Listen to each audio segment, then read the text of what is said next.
السلام علیکم. My name is Mesa. آج رجب کی رات ہے اور میں اس چیز کا واقعہ سناؤں گی. ہمارے پیارے نبی صلی اللہ علیہ وسلم سب سے پہلے خانہ کعبہ میں گئے. اس کے بعد دعا سے مسجد اقصیٰ کی طرف روانہ ہو گئے. سب سے پہلے آسمان پہ انہوں نے حضرت آدم علیہ السلام سے ملاقات کی. دوسری آسمان پہ حضرت عیسیٰ اور حضرت یحییٰ علیہ السلام پہ ملاقات کی.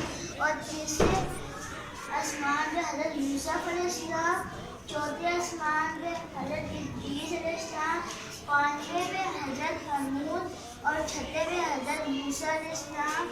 اور ساتویں پہ حضرت ابراہیم علیہ السلام. اور جب وہ آگے گئے تو انہوں نے بولا کہ آپ آگے نہیں جا سکتے, آپ کے اس کے پر جل جائیں گے. اور وہاں سے آگے حضرت اللہ تعالیٰ نے